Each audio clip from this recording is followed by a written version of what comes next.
Good, how are you? Good. And the first time a lot of FSU fans were introduced to you probably were when you made your announcement. It seemed like a lot of emotions going on there. What was that like? And just kind of go back to that moment.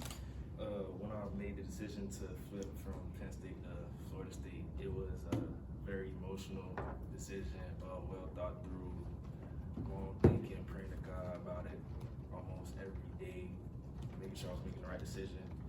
But yeah, because this school like runs in my family blood. My auntie went here, and I just want to continue that legacy. And we're like FSU diehard fans, so it was just crazy that I could come to my dream school. So yeah. All right, we'll go front row on the left to Brendan. Hey, Conrad.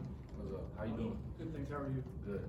Following up on that, I guess how chaotic was that last week or so of your recruitment with all the different options you had? Maybe like on a scale of 1 to 10, how hectic was it? Repeat your question, please. Your final week of your recruitment, like on a scale of 1 to 10, how hectic or chaotic was it?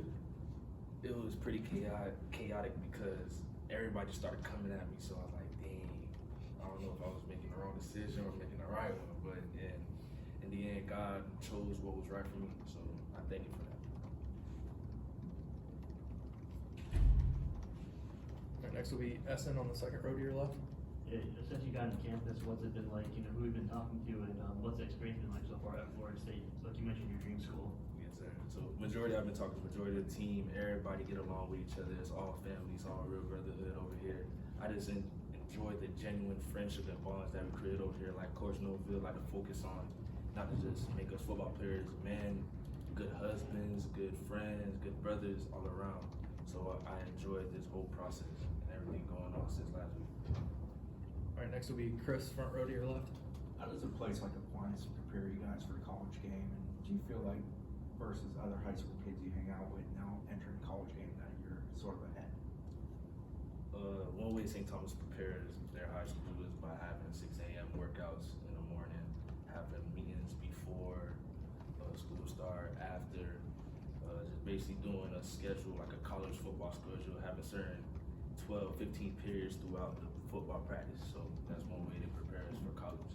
And that's what separates St. Thomas Aquinas from a lot of other high schools. All right, we'll stay there and go back to Brendan. What are some of your strengths as a defensive back or as a safety specifically? And I guess how do you think that could help you maybe potentially play earlier? I guess what are things that you could lean on early on from a skill set perspective? I like to rely on my footwork and my ball skills. So I like to call myself a ball hawk because I like to try the ball in the air. I'm not going to be afraid to hit nobody. I'm going to come down and lay a hat on somebody if I got to. So yeah. We'll go back to Essen, second row on your left. It's a pretty big defensive back. Freshman class coming in. How have you guys connected, and what are some goals that you guys have as freshmen to come in and try to, maybe see the field? Like, how's that been going so far? Yeah, it's been going good. I've been connected with a lot of the DB freshmen and a lot of newcomers coming too. One of the goals for the DBs is get over 20 picks this season. So we're going to see how that goes. Next will be Aslan in the back right.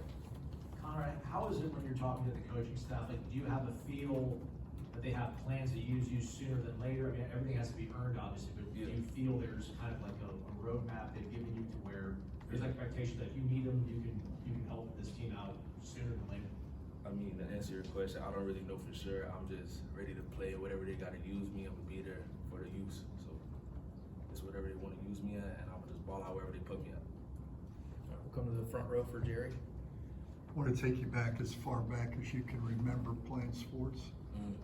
What sports did you play? Who were some of the influences? Was it family members or stars that you looked up to?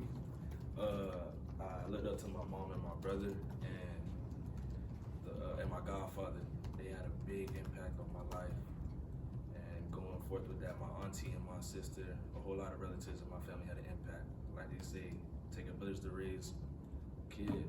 So, but the sports I played when I was younger was soccer, basketball, and football. And then I took on track in high school. Well, soccer was like my mother's tongue, basically. Like the first sport I was introduced to. So yeah. We'll go back to Ira, second row on your right. And with so many great players coming out of Aquinas, when guys come back, do they put pressure on other guys to come to their schools? You got some guys that are coming behind you. How do you guys handle that? No, I don't bring no pressure on, but they just say things what makes their program different from other programs and how we could fit in their program. So, nah, it's never pressure. It's all love at the end of the day. They just want to see us succeed and shine in our own way. Ira? Did you hear much from the guys that got to play in the spring, like KJ and Quinn, in terms of what it was like getting to go to spring practice, their first spring, those guys in your class? Nah, I didn't really get to talk to them about that yet. Y'all good? Alright, thanks Conrad. All right. Thanks. Y'all have a good day.